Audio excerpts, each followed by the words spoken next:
चलो विद्यार्थी मित्रों, विषय एकाउंट भाग 1 ની અંદર આપણે પ્રકરણ નંબર 1 ની શરૂઆત કરીએ। આ પ્રકરણનું નામ છે ભાગીદારી વિષય પ્રવેશ। બોર્ડની અંદર એક કુલ ગુણ 5 માર્કમાં પૂછાય છે। વિભાગ એ ની અંદર 2 વિકલ્પ પૂછાય છે। વિભાગ સી ની અંદર 3 માર્કનો એક દાખલો પૂછાય છે। એમ કરીને કુલ 5 ગુણનું આ પ્રકરણ છે। ભાગીદારી પેઢીની થિયરી સંપૂર્ણ તમે ધોરણ 11માં વાણિજ્ય વ્યવસ્થામાં ભણ્યા છે। ભાગીદારી પેઢીનો અર્થ, ભાગીદારોની સંખ્યા, ભાગીદારી કરારનામું, ભાગીદારી પેઢીના ફાયદા, ભાગીદારી પેઢીની મર્યાદા, તો આની થિયરી એ 11મા ધોરણના વાણિજ્ય વ્યવસ્થામાં આવી જાય છે। 12મા ધોરણની અંદર એકાઉન્ટ વિષયમાં આને લગતા દાખલાઓની શરૂઆત કરવાની છે। તો આ ચેપ્ટરની હું શરૂઆત કરું એ પહેલાં એમની થોડીક સામાન્ય થિયરી અને આ ચેપ્ટરમાંથી પૂછાતા ટૂંકા દાખલા અને વિકલ્પોનો અભ્યાસ આ વિડીયોથી શરૂ કરીએ। ભારતમાં ભાગીદારી કાયદો ક્યારે અમલમાં આવ્યો? તો 1932થી ભાગીદારી કાયદો અમલમાં આવ્યો। હવે ભાગીદારી એ શું છે? તો કે 2 કે તેથી વધુ વ્યક્તિઓ નફો કમાવાના હેતુથી કાયદેસરનો ધંધો કરે, એટલે 2 કે તેથી વધુ વ્યક્તિ ભેગા થઈને નફો કરવાના ઈરાદાથી, નફો કરવાના હેતુથી એ કાયદેસરનો ધંધો કરે તો તેને ભાગીદારી કહેવાય। આ ભાગીદારી પેઢીનો સામાન્ય અર્થ સમજાયો। અને ભાગીદારી શરૂ થાય ને એટલે યાદ રાખજો, ભાગીદારો છે ને ભેગા થઈને કરાર કરે। તો ભાગીદારી કેવી રીતે અસ્તિત્વમાં આવે છે? તો ભાગીદારી કરારથી અસ્તિત્વમાં આવે છે। પણ એ કરાર કેવો હોઈ શકે? તો એ કરાર લેખિત પણ હોઈ શકે અથવા તો મૌખિક પણ હોઈ શકે। તો આ બેમાંથી કોઈ પણ રીતે તમે પાર્ટનરશિપમાં ભેગા થઈને ધંધો કરી શકો, પરંતુ આ બેમાં લેખિત કરાર વધુ ઈચ્છવા યોગ્ય છે। જો ભવિષ્યમાં કોઈ પણ ભાગીદારી પેઢીમાં મુશ્કેલી આવે તો લેખિત કરાર કર્યો હશે ને તો અદાલતમાં કાયદેસર રજૂ કરી શકાશે, મૌખિક કરાર કર્યો હશે તો રજૂ કરી શકાશે નહીં। તો આ લેખિત કરાર વધુ ઈચ્છવા યોગ્ય છે। ચલો હવે ભાગીદારી કરારનામાની જોગવાઈઓ વિશે અભ્યાસ કરીએ અને એના થોડા ટૂંકા દાખલાઓની શરૂઆત કરીએ। તો પહેલી કરારનામાની જોગવાઈ વિશે ભણાવું કે નફા નુકસાનની વહેંચણી અંગેની જોગવાઈ। જ્યારે કોઈ પણ 2 વ્યક્તિ ભાગીદારીમાં જોડાય ત્યારે પહેલું કામ આપણે પેઢીમાં જે નફો થશે કે નુકસાન થશે તે કયા પ્રમાણમાં વહેંચાશે ને તે નક્કી કરે છે। તો આની આ પહેલી જોગવાઈ લઈ અને એને લગતા ટૂંકા દાખલાઓની હું શરૂઆત કરું। જોગવાઈઓની અંદર ઘણી બધી જોગવાઈ છે, પણ જે દાખલાના સ્વરૂપમાં છે ને એ જ જોગવાઈઓની પહેલાં હું ચર્ચા કરું અને એને લગતા ટૂંકા દાખલાઓની શરૂઆત કરું। તો પહેલી જોગવાઈ આ રીતની છે, એના માટે મેં એક નોંધ લખી છે કે ભાગીદારો વચ્ચે નફા નુકસાનની વહેંચણી કરારમાં ઉલ્લેખ કર્યો હોય ને તે પ્રમાણે વહેંચાય છે। પાર્ટનરશિપ કરાર જે કરારનામું થાય એમાં જે પ્રમાણ નક્કી કર્યું હોય તે પ્રમાણમાં પેઢીનો નફો કે નુકસાન ભાગીદાર વચ્ચે વહેંચાય છે। જો પ્રમાણ નક્કી કરેલું ન હોય તો ભાગીદારો વચ્ચે નફો કે નુકસાન સરખા પ્રમાણમાં વહેંચાય છે। આ કાયદો યાદ રાખજો કે જો ભાગીદારો કરારનામામાં નફા નુકસાનનું પ્રમાણ નક્કી કરવાનું ભૂલી ગયા અથવા તો નક્કી ન કર્યું તો નફો કે નુકસાન કયા પ્રમાણમાં વહેંચાશે? તો ભાગીદારી કાયદા પ્રમાણે એ નફો કે નુકસાન સરખા પ્રમાણમાં વહેંચાશે। આ સિદ્ધાંત ઘણી વખત તમારે દાખલામાં ઉપયોગ કરવો પડશે। તો હું પહેલાં આને લગતા ટૂંકા દાખલાઓની શરૂઆત કરું અને તમને આ ચેપ્ટરમાં નફો કે નુકસાન વહેંચતા શીખવાડું। ચલો દરેક વિદ્યાર્થી નફો કે નુકસાનની વહેંચણી દાખલામાં કેવી રીતે કરવી ને તેની આ દાખલાથી શરૂઆત કરીએ। તમે ચોપડીના પાના નંબર 31 ઉપર દાખલા નંબર 4 આપેલો છે અને એ 4 નંબરના દાખલામાં ભાગીદાર વચ્ચે નફા કે નુકસાનની વહેંચણી કેવી રીતે કરવી ને એને લગતો દાખલો છે। એ દાખલાની રકમ કંઈક આ રીતની છે। તો રાજકુમાર, કૌશિક અને શર્માનું નફા નુકસાનનું પ્રમાણ 15:10:9 છે। જો વર્ષના અંતે પેઢીનો કુલ નફો 68,000 રૂપિયા થયો હોય તો દરેક ભાગીદારને મળતી નફાની રકમ શોધો। તમને દાખલાની અંદર નફા નુકસાનનું પ્રમાણ આપેલું જ છે, 15:10:9 આ નફા નુકસાનનું પ્રમાણ છે। જો દાખલામાં નફા નુકસાનનું પ્રમાણ આપેલું હોય તો પેઢીમાં જે 68,000 નફો થયો છે ને એ નફો નફા નુકસાનના પ્રમાણમાં જ વહેંચાય। જો દાખલામાં આ નફા નુકસાનનું પ્રમાણ, અહીં શબ્દ જોવાનો, નફા નુકસાનનું પ્રમાણ ન હોય તો નફો સરખે હિસ્સે વહેંચાય. પરંતુ આપણા દાખલામાં નફા નુકસાનનું પ્રમાણ આપેલું છે, તો આ પ્રમાણનો ઉપયોગ કરી અને આ નફાની વહેંચણી કરીએ. તો સૌ પ્રથમ નફાની વહેંચણી કરવા માટે છે ને તમારે દાખલામાં જે નફા નુકસાનનું પ્રમાણ આપ્યું છે ને એ આ રીતે લખી દેવાનું. નફા નુકસાનનું પ્રમાણ 15:10:9 આપ્યું છે, તો તમારે આ ત્રણેય આંકડાઓનું ટોટલ કરી દેવાનું. 15 ને 10 25 થશે, 25માં 9 ઉમેરો તો 34 થશે. તો ઇઝ ઇક્વલ ટુ 34 લખી અને એવું યાદ રાખવાનું કે આ ત્રણેય ભાગીદારોનો કુલ ભાગ 34 કહેવાય. તો મેં પાછળ લખ્યું છે કુલ ભાગ 34. હવે આ 34 છે ને એ આ દરેકના છેદમાં લખી દેવાના. 15/34, 10/34 અને 9/34 અને પછી ગણતરી કરો ને તો દરેક ભાગીદારના હિસ્સાનો નફો મળશે. તો હવે એના માટે મેં જો અહીંયા નીચે લખ્યું છે, ત્રણેય ભાગીદારોના પહેલાં આ રીતે નામ લખી દેવાના. રાજકુમાર, કૌશિક અને શર્મા એક એક લીટી છોડીને લખવાના. પછી પેઢીમાં જે નફો આપ્યો છે એ નફો 68,003 વાર લખી નાખવાનો.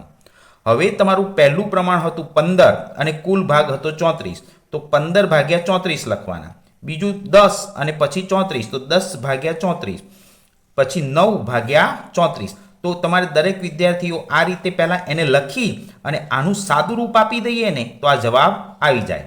તો આની ગણતરી કરવા માટે મોટાભાગના છોકરા 68,000 ગુણ્યા 15/34 પછી જવાબ લખે. પાછું કેલ્સી ઉપર 0 કરે અને ફરી 68,000 લે, ગુણ્યા 10 કરે અને પાછું 34 કરીને પાછો જવાબ લાવે.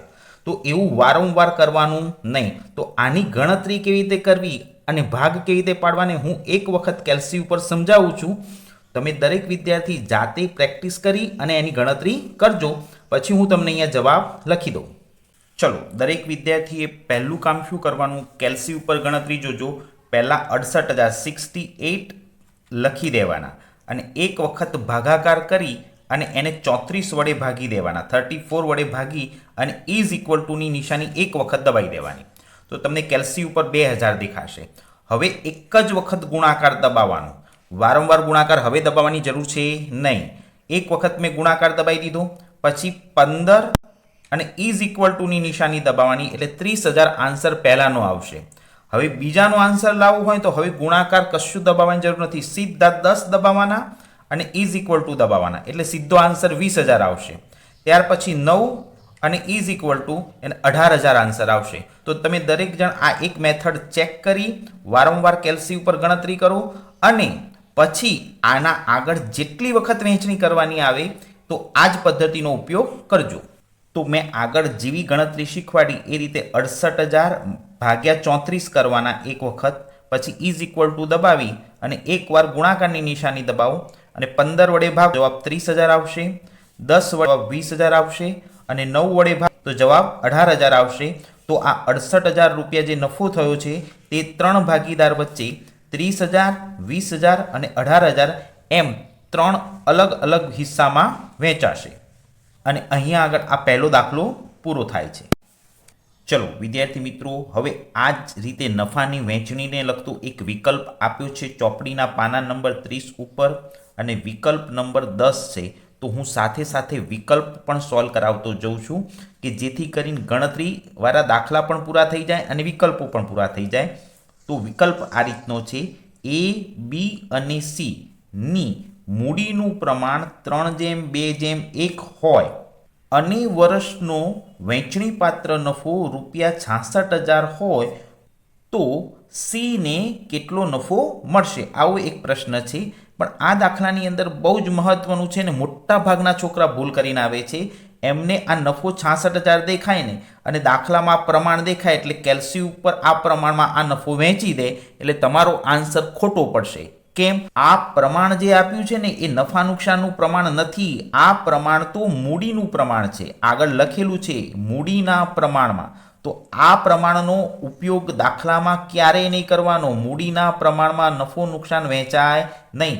આ વિકલ્પની અંદર એમને નફા નુકસાનનું પ્રમાણ નથી આપ્યું તો આ 66,000 રૂપિયા જે નફો છે એ સરખા હિસ્સે વહેંચાશે. અહીંયા ભાગીદારી કાયદો અમલમાં આવશે અને એ કાયદા પ્રમાણે આ 66,000ની રકમ ત્રણેય ભાગીદાર વચ્ચે સરખે હિસ્સે વહેંચાશે. આ પ્રમાણ ધ્યાનમાં લેવાશે નહીં. તો એના માટે મેં એક નોંધ લખી છે, એ નોંધ સમજીએ અને પછી દરેકના હિસ્સાની વહેંચણી બતાવી દઉં. જો મેં અહીં નોંધ લખી છે, દાખલામાં નફા નુકસાનનું પ્રમાણ આપેલ ન હોવાથી નફો સરખા પ્રમાણમાં વહેંચાશે, મૂડીના પ્રમાણમાં વહેંચાશે નહીં. પરીક્ષામાં નોંધ લખવાની જરૂર નથી. જો ટૂંકા દાખલા તરીકે પણ પૂછાય 3 માર્કમાં તો આ નોંધ નહીં લખવાની. હવે સરખા હિસ્સે વહેંચાશે એટલે 1:1:1. દાખલામાં 3 પાર્ટનર છે એટલે દરેકને 1 રૂપિયો મળે એ રીતે વહેંચાય. તો સરખા પ્રમાણમાં વહેંચાય. આ સરખું પ્રમાણ એટલે યાદ રાખજો 1:1:1. પછી શું કરવાનું, આ ત્રણેયનું ટોટલ કરો એટલે =3 લખી અને લખવાનું કુલ ભાગ 3 છે. તો આ 3 છે ને આ દરેકની નીચે મૂકી દેવાના 1/3, 1/3 ને 1/3 અને ત્રણેયના હિસ્સે નફાની વહેંચણી કરવાની. હવે નફાની વહેંચણી કરવા ત્રણેય ભાગીદારના આ રીતે નામ લખી દેવાના. 66,000 નફો આ રીતે 3 વખત લખી દેવાનું અને આના છેદમાં 3 લખવાના. દરેકના છેદમાં કેટલા લખવાના? 3. તો 1/3, 1/3 ને 1/3 લખી અને કેલ્સી ઉપર બેટા આનું સાદું રૂપ આપી દઈએ એટલે આ 3 આન્સર મળી જાય. તો આમાં એકદમ સહેલી ગણતરી છે. આ 66,000ને ખાલી એક જ વખત 3 વડે ભાગી દો ને એટલે ત્રણેયનો જવાબ એક સરખો જ આવશે. તો દરેક વિદ્યાર્થીઓ એક વખત કેલ્સી ઉપર 66,000 લેવાના અને એને ભાગ્યા એક જ વખત 3 દબાવવાના એટલે આન્સર તમને 22,000 દેખાશે અને આ 22,000 આન્સર દરેકમાં લખી દો એટલે તમારો દાખલો અહીં પૂરો થાય. હવે આ 66,000ને 3 વડે ભાગી દીધા એટલે દરેકમાં આન્સર 22,000 આવી ગયો અને આપણા વિકલ્પમાં પ્રશ્ન પૂછ્યો છે સી ને નફામાંથી કેટલી રકમ મળશે? તો સી ને નફામાંથી કેટલા રૂપિયા મળશે? 22,000. તો આપણા વિકલ્પનો આન્સર 22,000 રૂપિયા આવશે. તો હું અહીંયા આગળ આ વિકલ્પ નંબર 10 પૂરો કરું છું. ચલો હવે એ જ રીતનો એક બીજો દાખલો શરૂ કરીએ. ચોપડીના પાના નંબર 31 ઉપર આપ્યો છે જે દાખલા નંબર 9 છે. આ દાખલામાં પણ નફાની જ વહેંચણી કરવાની છે, પણ એ નફાની વહેંચણી માટે એક શરત આપી છે. એ શરતનું પાલન કરી નફાની વહેંચણી કરવાની છે. તો દાખલાની રકમ કંઈક આ રીતની છે. મુકેશ, ધવલ અને વિનોદ એક ભાગીદારી પેઢીના ભાગીદારો છે. તેઓની મૂડીનું પ્રમાણ 4:2:3 છે. તો દરેક વિદ્યાર્થી ધ્યાનથી જુઓ, આ જે પ્રમાણ આપ્યું છે ને નફા નુકસાનનું પ્રમાણ નથી. આ પ્રમાણ એ મૂડીનું પ્રમાણ છે એટલે આ પ્રમાણમાં નફો કે નુકસાન વહેંચાય નહીં. આનો ઉપયોગ દાખલામાં ક્યાંય નહીં કરવાનો. પણ જો શરત આ રીતની છે, મુકેશને નફામાંથી ઓછામાં ઓછા 35,000 મળશે જ એવી ખાતરી ધવલ અને વિનોદે આપી છે. તો આ દાખલાની અંદર આ મુકેશ નામનો ભાગીદાર છે, એને ઓછામાં ઓછા 35,000 તો નફામાંથી આપવાના જ છે એવી ખાતરી ધવલ અને વિનોદ નામના આ બે ભાગીદારે આપી છે. તમને કહે છે કે જો પેઢીનો નફો વર્ષના અંતે 90,000 થયો હોય તો ભાગીદાર વચ્ચે નફાની વહેંચણી કેવી રીતે થશે તે ગણતરી કરીને સમજાવો. હવે દાખલામાં આ જે 90,000 નફો આપ્યો છે ને એ નફો ભાગીદાર વચ્ચે વહેંચીએ અને એ નક્કી કરીએ કે જો મુકેશને 35,000 મળી જાય તો કોઈ મુશ્કેલી નથી, પણ 35,000થી ઓછા મળશે ને તો એ ખૂટતી રકમ આ ધવલ અને વિનોદ પોતાના નફામાંથી આપશે એવી આ દાખલામાં એક શરત છે. તો પહેલું કામ શું કરવું પડે? આ 90,000ને નફા નુકસાનના પ્રમાણમાં વહેંચવા પડે. પણ દાખલામાં નફા નુકસાનનું પ્રમાણ નથી આપ્યું, મૂડીનું પ્રમાણ આપ્યું છે એટલે આ પ્રમાણમાં વહેંચાશે નહીં. તો મેં નિયમ શીખવાડ્યો તો એ પ્રમાણે નફા નુકસાનનું પ્રમાણ ન આપ્યું હોય તો પેઢીમાં થતો નફો ભાગીદાર વચ્ચે સરખા હિસ્સે વહેંચાશે. એટલે 1:1:1 પ્રમાણમાં પહેલું કામ આપણે એની વહેંચણી કરીએ. તો દાખલાની અંદર સૌ પ્રથમ નફાની વહેંચણી 3 ભાગીદારોના આ રીતે નામ લખી દેવાના, એક એક લાઈન છોડી અને 90,000ના 3 ટુકડા કરવાના છે. 1:1:1 મેં આગળ શીખવાડ્યું એ પ્રમાણે 1/3, 1/3 3 વખત લખી દેવાના. તો 90,000ને કેલ્સી ઉપર 3 વડે ભાગી દેવાના. 90,000 ભાગ્યા 3 કરો એટલે ત્રણેયના હિસ્સાની રકમ મળી જશે 30,000, 30,000 અને 30,000. હવે નિયમ યાદ રાખવાનો છે, મુકેશને નફામાંથી 35,000 મળવા જોઈએ, પણ અહીંયા તમે દરેક જણ ધ્યાનથી જુઓ એને મળે છે 30,000 એટલે 35,000 મળતા નથી. તો કેટલા રૂપિયા ખૂટ્યા? 5,000 રૂપિયા ખૂટે છે. એ ખૂટતી રકમ ધવલ અને વિનોદ પોતાના નફામાંથી મુકેશને આપશે એવી ખાતરી ધવલ અને વિનોદે દાખલામાં આપી હતી. હવે આપણે ખૂટતી રકમ શોધી અને ધવલ અને વિનોદ વચ્ચે કેવી રીતે વહેંચણી થશે તેની ગણતરી શરૂ કરીએ.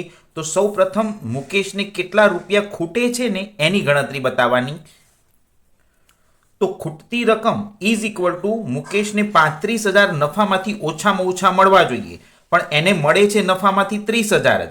તો 35માંથી 30 ગયા તો કેટલા રૂપિયા ખૂટ્યા? 5,000. આ ખૂટતી રકમ કોણ ભોગવશે? તો ધવલ અને વિનોદ, જે ભાગીદારે ખાતરી આપી છે તે બે ભાગીદાર ભોગવશે. તો ખૂટતી રકમની વહેંચણી કરવાની. આ ખૂટતી રકમ ધવલ અને વિનોદ વચ્ચે વહેંચાશે અને ધવલ અને વિનોદે નફો સરખો લીધો છે તો નુકસાન પણ સરખે હિસ્સે ભોગવશે. દાખલામાં નફો પણ સરખે હિસ્સે લીધો છે તો નુકસાન પણ સરખે હિસ્સે જ ભોગવશે. એટલે આ ખૂટતી રકમ ધવલ અને વિનોદ 1:1 પ્રમાણમાં વહેંચશે. તો 5,000 ગુણ્યા 1/2 લખવાના. 1/2 એટલે આ 1 અને આ 1, આ બેનું ટોટલ કરીને નીચે છેદમાં 2 લખી દેવાના. તો 5,000 ને 2 વડે ભાગો તો 2,500 રૂપિયા ધવલ ભોગવશે અને 2,500 રૂપિયા વિનોદ ભોગવશે.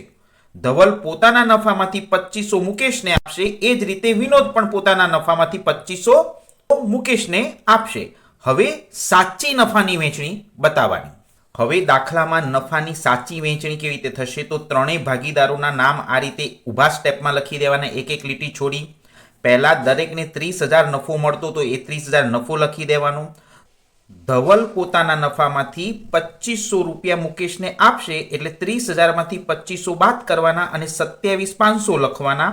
એ જ રીતે વિનોદમાં પણ 2,500 માઇનસ કરી 27,500 લખવાના. હવે ધવલ અને વિનોદને 27,500 મળશે અને આ બે 2,500 રૂપિયા એટલે ટોટલ 5,000 રૂપિયા મુકેશમાં પ્લસ થઈ જશે. તો મુકેશને પહેલા 30,000 મળતા હતા, હવે 5,000 નફો વધશે એટલે એને નફામાંથી 35,000 મળશે. તો આ દાખલાની અંદર મુકેશને 35,000 મળશે તેવી ખાતરી ધવલ અને વિનોદે આપી હતી, માટે ધવલ અને વિનોદનો નફો ઘટશે અને મુકેશનો નફો વધશે અને વર્ષના અંતે મુકેશને 35,000 મળશે, ધવલને 27,500 મળશે અને વિનોદને પણ 27,500 મળશે. તો અહીંયા આગળ હું આ દાખલો પૂરો કરું છું. ચલો હવે તમારે દરેક વિદ્યાર્થીઓએ ઉદાહરણ નંબર 9 હોમવર્કમાં જાતે કરવાનું છે. હું આ ઉદાહરણની રકમ સમજાવી દઉં છું, ગણતરી તમે જાતે તમારી નોટબુકમાં કરશો. તો જો યુસુફ, હારૂન અને કોડાવાલા 3:2:1 પ્રમાણમાં નફો નુકસાન વહેંચતા ભાગીદારો છે. ચોપડીના પાના નંબર 19 ઉપર આ રકમ આપેલી છે અને દાખલામાં નફા નુકસાનનું પ્રમાણ આપેલું છે 3:2:1. તો આ દાખલામાં મૂડીનું પ્રમાણ નથી, આ નફા નુકસાનનું પ્રમાણ છે, માટે નફો કે નુકસાન આ જ પ્રમાણમાં વહેંચાશે. દાખલામાં શરત આપી છે કોડાવાલાને નફામાંથી ઓછામાં ઓછા 36,000 મળશે એવી ખાતરી યુસુફ અને હારૂને આપી છે. આ બે ભાગીદારોએ ખાતરી આપી છે કે કોડાવાલાને નફામાંથી ઓછામાં ઓછા 36,000 મળશે. જો પેઢીનો નફો 1,80,000 થયો હોય તો ભાગીદાર વચ્ચે નફાની વહેંચણી કેવી રીતે થશે તે સમજાવો. 3:2:1 પ્રમાણમાં વહેંચો ને તો જો આ રીતે નીચે જે વહેંચણી કરી છે ને એ રીતની આવશે, પણ કોડાવાલાને નફામાંથી 30,000 જ મળે છે એટલે કેટલા રૂપિયા ખૂટે છે? તો 6,000 ખૂટે છે. કેટલા રૂપિયા ખૂટે છે? 6,000. 36માંથી 30 જાય તો આ 6,000 રૂપિયા ખૂટે અને આ ખૂટતી રકમ કોણ ભોગવશે? તો યુસુફ અને હારૂન. કયા પ્રમાણમાં? તો એનું પ્રમાણ છે 3:2. આગળ જે દેખાય છે યુસુફ અને હારૂનનું પ્રમાણ છે, એટલે આ 6,000 રૂપિયા ખૂટતી રકમ છે ને એ 3:2 પ્રમાણમાં વહેંચાશે. નફા નુકસાનનું પ્રમાણ દાખલામાં આપેલું છે, માટે જેને નફો વધારે લીધો હોય એને નુકસાન વધારે ભોગવવાનું, જેને ઓછો લીધો હોય એને નુકસાન ઓછું ભોગવવાનું. તો વધારે રકમ યુસુફ આપશે અને એનાથી ઓછી રકમ હારૂન આપશે. તો દાખલામાં ખૂટતી રકમની વહેંચણી આ 6,000 રૂપિયા એ 3:2 પ્રમાણમાં કરવાની, એટલે 3/5 અને 2/5. તો યુસુફ 3,600 રૂપિયા પોતાના નફામાંથી આપી દેશે અને હારૂન 2,400 રૂપિયા પોતાના નફામાંથી આપી દેશે. હવે તમારે પહેલાં 90,000, 60,000 ને 30,000 લખી દેવાના, એમાંથી 3,600 માઇનસ કરવાના, હારૂનમાંથી 2,400 માઇનસ કરવાના અને આ બેનો સરવાળો અહીં 6,000 કરવાનો, એટલે કોડાવાલાને નફો વધશે અને આ બેનો નફો ઘટશે. તો હવે તમે આ ઉદાહરણની ગણતરી તમારી નોટબુકમાં જાતે ગણો. તો ઉદાહરણ નંબર 9 અહીંયા આગળ હું પૂરું કરું છું અને બાકીનો નફાની વહેંચણીને લગતો એક દાખલો રહી ગયો છે તે અલગ વિડીયોમાં મોકલી આપીશ.